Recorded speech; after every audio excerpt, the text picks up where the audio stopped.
প্ৰথমতে মই ভাৰতীয় জাতীয় কংগ্ৰেছ দলৰ নিখিল ভাৰত কংগ্ৰেছ কমিটিৰ সভাপতি মল্লিকাৰ্জুন খাৰ্গে ডাঙৰীয়া, মেডাম সোনিয়া গান্ধী ডাঙৰীয়ানী, আমাৰ নেতা ৰাহুল গান্ধী ডাঙৰীয়া, আমাৰ দলৰ নেত্ৰী প্ৰিয়ংকা গান্ধী ডাঙৰীয়ানী, নিখিল ভাৰত কংগ্ৰেছ কমিটিৰ সাধাৰণ সম্পাদক জিতেন্দ্ৰ সিং ডাঙৰীয়া, মাননীয় কেচি বেণুগোপাল ডাঙৰীয়া,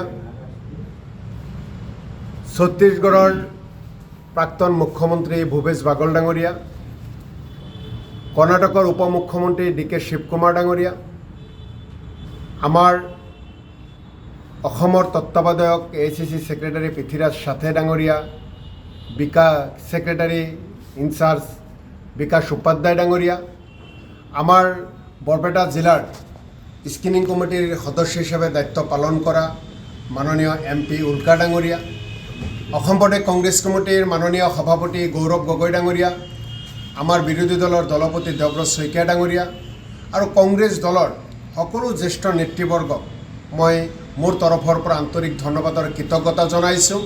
ভাৰতীয় জাতীয় কংগ্ৰেছ দলে 2016, 2021 আৰু 2026 বিধানসভা নিৰ্বাচনত মোক তৃতীয়বাৰৰ বাবে টিকেট প্ৰদান কৰিলে।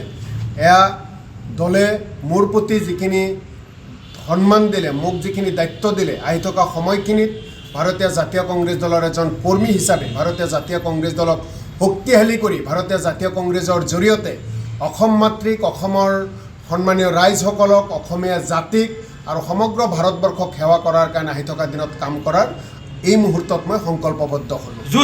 যুঁজ বুলি ক'বলৈ গ'লে যুঁজ ৰাজনৈতিকভাৱে নিৰ্বাচনত সাধাৰণতে বিভিন্ন ৰাজনৈতিক দলৰ প্ৰাৰ্থী থাকিব, কিন্তু মই ভাবোঁ পাকাবেতবেৰী ৰাইজৰ আশীৰ্বাদ মোৰ লগত আছে আৰু এই মুহূৰ্তত মই পাকাবেতবেৰী ৰাইজৰ আশীৰ্বাদ বিচাৰিছোঁ। পাকাবেতবেৰী ৰাইজৰ আশীৰ্বাদ, পাকাবেতবেৰী ৰাইজৰ সহায় সহযোগিতাৰ কাৰণে আজি নিশ্চিতভাৱে দলে মোক টিকেট দিছে, দলে মোক প্ৰাৰ্থী হিচাপে মনোনীত কৰিছে। গতিকে এইবাৰৰ পাকাবেতবেৰী বিধানসভা নিৰ্বাচনৰ যুঁজ ৰাইজৰ আশীৰ্বাদ জাকিৰ হুছেইন সিকদাৰৰ লগত আছে আৰু আমি ভাবোঁ ৰাইজৰ আশীৰ্বাদত এইবাৰ মই নিশ্চিতভাৱে জয়লাভ কৰিম। মনোনয়ন চাওক, এই মুহূৰ্তত টিকেট ডিক্লিয়াৰ হ'ল।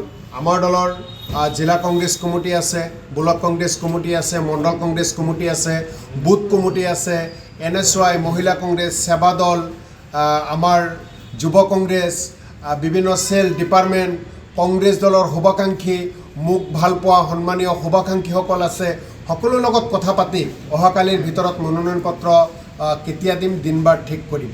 কিন্তু আপোনালোকৰ জৰিয়তে জনাইছোঁ অহাকালি সমষ্টিলৈ যাম।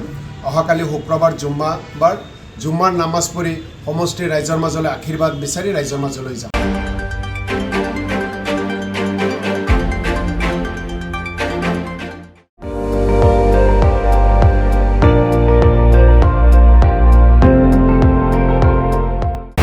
আপুনি চাই আছে ND24, সৰ্বশ্ৰেষ্ঠ নহয় সৰ্বোত্তমৰ দৌৰ।